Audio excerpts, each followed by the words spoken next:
Bonjour à vous, chers lecteurs de la méditation du jour. On bénit le nom de l'Éternel pour vos vies. Et nous voulons dire à l'Éternel que nos yeux sont toujours fixés sur lui pour la victoire. J'aimerais donner l'exhortation du jour, le jour 23. Bien avant d'aller dans le vif du sujet, bien avant d'étudier le livre de Proverbes 23 aujourd'hui, j'aimerais donner quelques conseils d'usage.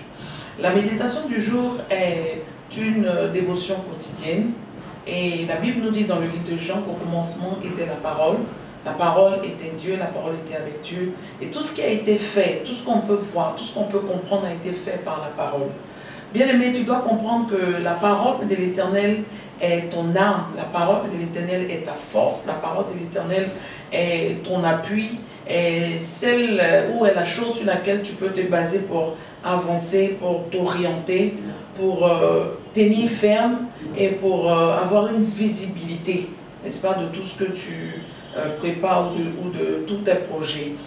Alors ainsi, je vous invite aujourd'hui à voir comme un exemple ou un modèle de comment est-ce que nous devons nous comporter lorsque nous recevons la méditation du jour. Quand tu reçois la méditation du jour, il est vraiment conseillé pour toi d'avoir ta Bible, d'avoir un cahier. Là où tu vas marquer, où tu vas prendre note de ce qui te marque ou de ce qui te concerne, ou prendre des notes vraiment assez personnelles, cela va t'amener à retenir. Même quand les versets ont été cités dans le message ou dans la méditation du jour, c'est important pour toi de lire ce verset-là dans ta Bible et avec peut-être des marqueurs ou avec des stabulos de souligner pour voir ce qui te marque. Ça sera plus facile pour toi de retrouver ces versets-là ou de les retenir pour que tu puisses les partager avec quelqu'un lorsque tu n'as pas ta Bible. C'est important pour vous de lire le message dans son entièreté. C'est important pour toi de méditer la parole du jour. C'est pour cela que c'est dénommé méditation du jour. La Bible dit dans le livre de Psaume 119, le psalmiste est en train de dire « Je dévance l'aurore, n'est-ce pas? Et je crie à toi et je médite tes promesses. Tôt le matin, il se lève pour méditer la parole de l'Éternel. Et c'est la méditation là qui l'oriente pour la journée, qui l'oriente pour la semaine, qui l'oriente pour le mois et qui l'oriente pour l'avenir. C'est important pour toi d'avoir du temps, de mettre un temps à part pour la méditation du jour. La dîme de notre temps, puisque notre temps c'est 24 heures, la dîme de notre temps c'est 2h40. Donc si tu ne peux même pas veiller, ou si tu ne peux pas méditer, ou si tu ne peux pas lire la parole de Dieu juste pour 1 heure dans toute la journée, laisse-moi te dire que tu dois te revoir. Alors je t'exhorte à chaque fois que tu reçois la méditation du jour, prends le temps de lire le message dans son entièreté. Prends le temps de méditer là-dessus, c'est-à-dire de te poser les questions. Qu'est-ce que j'ai retenu? De quoi parle ce message? Et tu essaies de mettre ta vie en rapport avec le message que tu as reçu afin de pouvoir non seulement avoir et recevoir la transformation que la parole envoie, mais pour retenir et pour aussi aider les autres. Vous savez, évangéliser, mais les gens, ce n'est pas seulement préparer un message typique d'évangélisation pour aller prêcher peut-être sur un stade ou bien dans un endroit précis. Les personnes que tu rencontres chaque jour, que ce soit dans ton lieu de travail, que ce soit à l'école, partout où tu te trouves, tu dois pouvoir encourager ces personnes, tu dois pouvoir échanger avec ces personnes-là. Mais comment tu peux échanger avec ces personnes? Beaucoup de personnes n'arrivent pas à évangéliser parce qu'ils ne savent pas quoi dire. Mais pourtant, on a beaucoup à dire. Même tout ce qui se passe dans notre vie est un sujet d'évangélisation. Mais ce qui sera facile pour toi, c'est de méditer tôt le matin avant de sortir. Là, toutes les personnes qui vont rentrer en contact avec toi, et quand tu auras l'occasion, n'est-ce pas, de partager avec ces personnes, tu pourras partager ce que tu as médité, ou ce sur quoi tu as médité. Tu pourras partager la portion de la parole ou le verset que tu as reçu, partager avec ces personnes. Cela pourra vraiment les aider. Vous savez, nous sommes venus pour un objectif. Nous sommes venus pour être une bénédiction pour quelqu'un. Donc ce n'est pas seulement les personnes qui te connaissent qui vont bénéficier de ce que Dieu a mis en toi, mais les personnes qui rentrent en contact avec toi chaque jour, jour après jour, ont l'opportunité, ont cette opportunité-là, ou ont cette occasion-là. Alors à toi de leur offrir l'opportunité de recevoir quelque chose qui vient de toi. Je veux encourager tout le monde à méditer chaque jour. Je veux encourager tout le monde à lire la Bible, à s'accaparer de la parole de Dieu, afin de recevoir une révélation et une orientation particulière concernant notre vie et concernant tout ce qui nous concerne ou tout ce qui tourne autour de notre vie. Donc, voici là ce petit conseil d'usage. Vous savez, la parole est la plus importante. Les prophéties vont passer, les miracles vont passer. La seule chose qui demeure, c'est la parole de l'Éternel. C'est la parole de l'Éternel qui va t'enraciner. C'est la parole de l'Éternel qui va te donner, n'est-ce pas, d'atteindre un certain niveau de maturité. Aujourd'hui, les personnes qui se laissent emporter par des vents contraires ou par tout vent, ou qui se laissent emporter par des prophètes, ou comme la Bible me le déclare, de faux prophètes, c'est des personnes qui ne sont pas enracinées dans la parole de Dieu. Comment est-ce que tu seras enraciné dans la parole de Dieu? Les racines ne poussent pas tout d'un coup en un jour sous une terre. C'est un processus. Donc c'est le processus de la méditation du jour après jour, que tu vas recevoir et que tu vas réellement méditer et que tu vas réellement garder dans ton cœur, qui va te donner d'avoir des racines dans la parole de l'Éternel. Alors donc, bien-aimés, la méditation du jour est préparée pour vous chaque jour. C'est des révélations reçues directement de l'Éternel pour vous chaque jour. Alors saisissez cette opportunité-là pour avoir une relation véritable avec l'Éternel et pour être mieux enraciné. Que Dieu vous bénisse. Aujourd'hui, nous sommes dans Proverbe 23, puisque nous sommes aujourd'hui jeudi 23 avril 2020. Et j'aimerais ici vous dire que le thème de notre méditation de ce mois, c'est la sagesse. Et tout tourne autour de la sagesse. On ne peut pas parler de la sagesse sans parler de la parole de Dieu. C'est ainsi qu'on a eu tout un temps où nous avons eu pour thème « Lis et comprends la Bible ». Lis et comprends la Bible. Et si tu as bien médité durant cette semaine, tu vas comprendre, n'est-ce pas, l'effet et la force de la parole de Dieu dans notre vie. Aujourd'hui, nous sommes dans la sagesse. Et Proverbe 23 est assez particulier. Proverbe 23 fait partie des versets ou des chapitres, des livres que j'aime beaucoup. Parce que dans tout le livre de Proverbes, j'ai un proverbe que je chéris, c'est le livre de Proverbes chapitre 3. Donc aujourd'hui, nous sommes au Proverbe 23 et je lis, la Bible dit, si tu es à table avec un dirigeant, certaines versions disent avec un grand, considère bien qui tu as devant toi. Et je lis jusqu'au verset 5. Quand tu lis la parole de Dieu, je profite pour te dire, quand tu lis la parole de Dieu, les versets sont liés les unes après les autres. Mais dans certains chapitres, les versets sont par compartiment, comme je peux dire, où les sujets qui sont dans les différents chapitres sont regroupés dans des versets. À toi de pouvoir les repérer, n'est-ce pas, dans ta méditation. Alors donc, pour cette première vague, c'est du verset 1 jusqu'au verset 5. Si tu es à table avec un dirigeant, considère bien qui tu as devant toi. Refrène ton appétit si tu es un glouton. Ne te laisse pas tenter par ses bons plats, car il se pourrait que ses mains soient décevantes. Ne te tourmente pas pour t'enrichir. Refuse même d'y penser. À peine as-tu fixé tes regards sur la fortune que déjà elle s'est évanouie. Car elle se fait des ailes et s'envole comme l'aigle en plein ciel.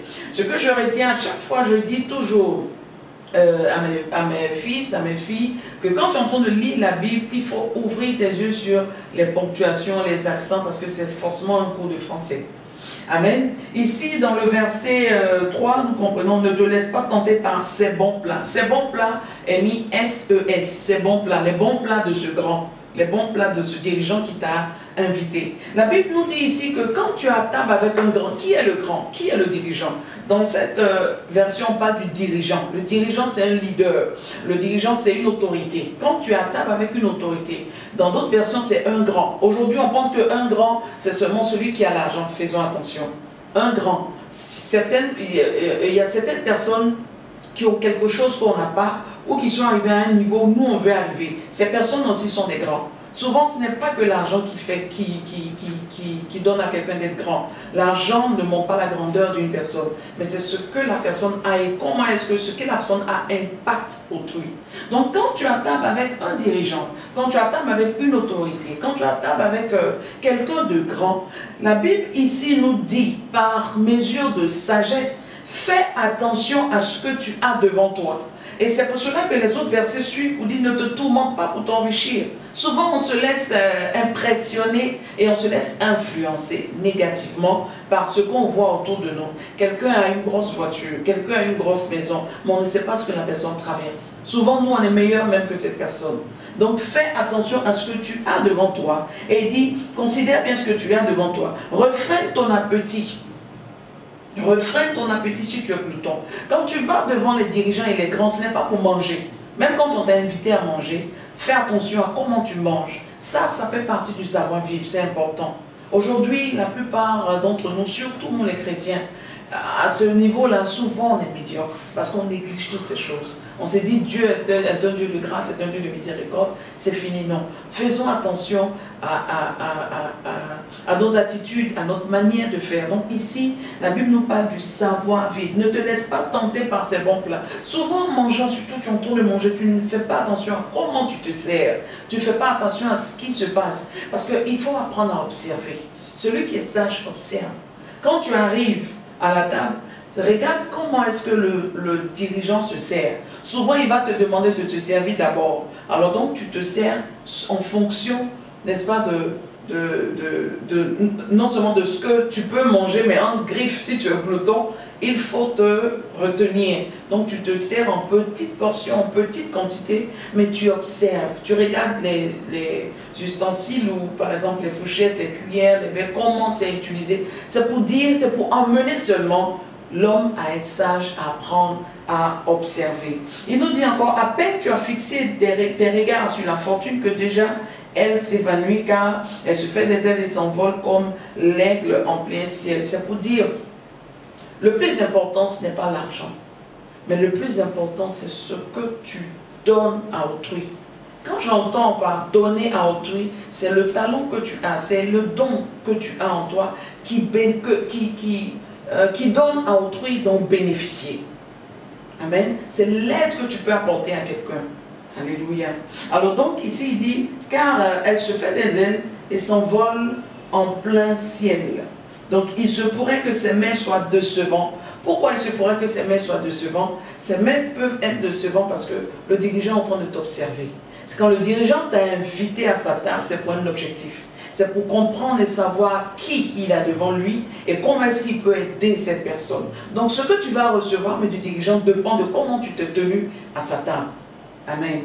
Nous partons sur la deuxième vague qui va du verset 6 au verset 8. Il nous dit, ne te laisse pas inviter par quelqu'un qui te regarde d'un mauvais œil et ne convoite pas ses bons plats, car au fond de lui, il est calculateur. Mange et bois, te dira-t-il, mais son cœur n'est pas avec toi. Le morceau que tu as mangé, tu devras le rendre, et c'est en pure perte que tu auras tenu tes propos aimables. Quand tu te poses à la table du grand ou à la table du roi, fais attention à ce qui sort de ta bouche, parce que tu seras en train de dire des choses à cause de tout ce que tu as vu, à cause des étoiles qui scintillent. Mais laisse-moi te dire, la Bible ici nous dit, il te dira mange et bois, mais ce qu'il est en train de te donner représentera quelque chose que tu dois rembourser, mais en perte. Alors fais attention à ces engagements que tu prends quand tu es en face du grand, quand tu es à la table, quand tu es devant ces mets qui sont peut-être délicieux, et la Bible nous dit que c'est décevant. Proverbe 27, 14 et Proverbe 26 nous ont dit qu'il y a des gens qui te diront je t'aime, il y a des gens qui te diront bonjour, n'est-ce pas, en plein jour et à haute voix, mais ces personnes sont en train de te maudire. C'est pour dire que comme la Bible a dit, on cherche des hommes bons, mais où est-ce qu'on va les trouver? Donc quelqu'un qui t'invite à table, c'est une bonne chose, c'est une bonne action, mais la personne peut ne pas être celle que tu penses. Faisons attention à ce que nous faisons. La deuxième vague, c'est le verset 9. Ne parle pas à un insensé, il mépriserait le bon sens de tes paroles. J'ai eu plusieurs fois l'expérience de ce verset 9, parce que la Bible ici nous dit, ne parle pas à un insensé, il mépriserait le bon sens de tes paroles. Souvent, ce que tu donnes comme conseil est bon, ou les paroles qui sortent de ta bouche sont bonnes, mais les personnes reçoivent ces paroles-là comme des injures ou comme voilà, des propos négatifs. Ce n'est pas parce que ce que tu as dit n'est pas bon, mais que ces personnes sont en griffe insensées.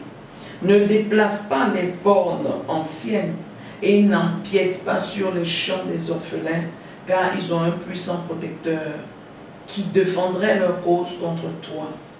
Très souvent, on assiste ou on voit, ou on est devant quelque chose qui a été déjà fait, ou une procédure, ou un processus, et pour notre intérêt, on veut changer certaines choses. Pour notre intérêt, on veut mépriser les autres. On se compromet. Ici, la Bible nous dit, ne piète pas sur les champs des orphelins, parce qu'ils ont un puissant protecteur, parce qu'ils ont quelqu'un qui va les défendre. C'est pour simplement te dire que chaque personne est importante et chaque personne a une importance. Évitons de mépriser autrui. Évitons de vouloir marcher sur autrui. Parce que chacun de nous a un défenseur. Amen. Ici, la Bible nous dit au verset 12, « Ouvre ton cœur à l'instruction et tes oreilles à la connaissance. N'hésite pas à corriger le jeune enfant. Si tu lui donnes des coups de bâton, il n'en mourra pas. Bien plutôt, par des coups de bâton, tu le sauveras du séjour des morts. » Amen. Ici, la Bible nous dit que nous devons instruire nos enfants, instruire nos frères et sœurs, instruire les personnes qui sont autour de nous. S'il faut des coups de bâton, il ne faudrait pas qu'on s'en prive. Au contraire, les coups de bâton seront une source de délivrance pour ces enfants.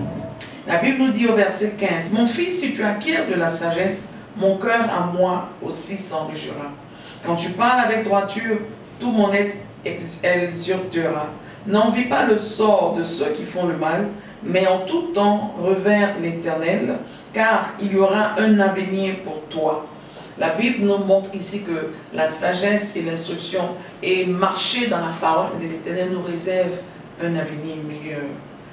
Il dit, « Écoute-moi bien, mon fils, et deviens sage. Dirige ton cœur dans le droit chemin. Ne t'associe pas à des ivrognes, ni à ceux qui aiment la bonne chair.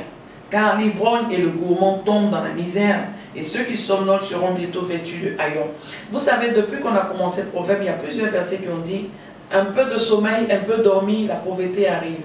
Il y a un autre verset qui a dit que la pauvreté vient quand on dort. Donc la pauvreté, c'est pour les paresseux. Donc ici encore, la Bible est en train de nous parler de l'ivrogne et du gourmand et de ceux qui somnolent, parce que ces personnes vont se revêtir de haillons et de misère. Fais attention à ta compagnie. Fais attention aux personnes que tu fréquentes. Fais attention. Choisis les personnes que tu dois fréquenter. C'est-à-dire, mets l'accent sur la qualité des personnes qui tournent autour de toi.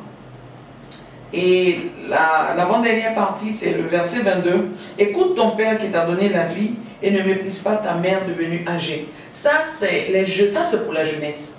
Très souvent, on se dit, oh, il est vieux. Il faut les laisser, les vieux, là, ils bavardent beaucoup.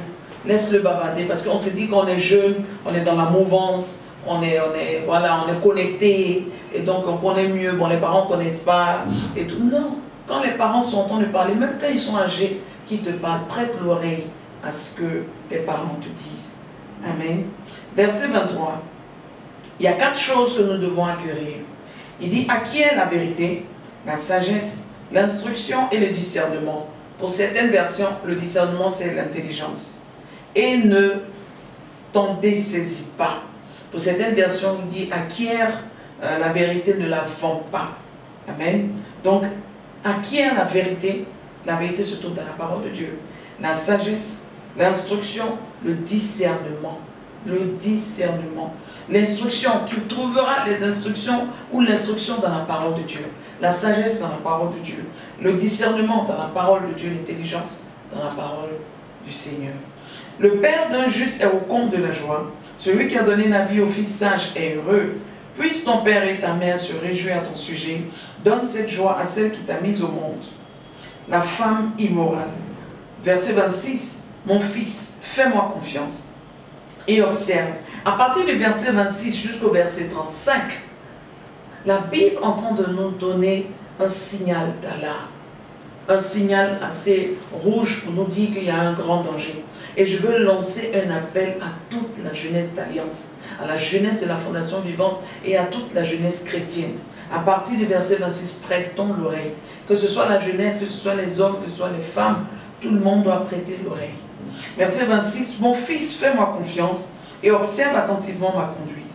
Car la prostituée est une fosse profonde et la femme immorale, un puits étroit. Comme un brigand, elle se tient aux aguets et elle amène bien des hommes à être infidèles. Il entend parler de la femme immorale, de la prostituée. L'ivrogne, verset 29, pour qui les hélas, malheur à moi. Quand on dit hélas, malheur à moi, c'est les regrets. Pour qui les querelles sans raison. La Bible est en train de nous démontrer les attitudes d'un ivrogne. Il dit, pour qui les hélas, malheur à moi, pour qui les querelles sans raison et les coups sans cause, pour qui les yeux rouges, pour ceux qui restent jusque tard à boire du vin, pour ceux qui sont en quête de vin parfumé, ne couvre pas tes regards le vin vermeil. Quand il brille de son éclat dans sa coupe, il descend si aisément, mais finit par mordre comme un serpent et te piquer comme une vipère. Mais, verset 33, tes yeux verront alors des choses étranges et tu laisseras échapper des paroles incohérentes. Ça, c'est quand quelqu'un a bu et il fait sortir des paroles incohérentes. Il dit, et tu auras l'impression d'être couché en pleine mer, ballotté comme un matelot en haut d'un mat. On me frappe, diras-tu, mais je n'ai pas mal. On m'a roué de coups, je n'en ai rien senti. Quand me réveillerai-je, il faudra que je trouve encore quelque chose à boire. Je vais exhorter mes frères. Je vais exhorter la jeunesse. L'heure n'est pas à te livrer à la boisson. L'heure n'est pas à te livrer à la vie de débauche. Ici, nous avons vu comment la Bible a décrit l'attitude ou les actions d'un ivrogne. Souvent, il y a des gens qui disent, quand ils ont envie de dire la vérité à quelqu'un, ils sont obligés de boire.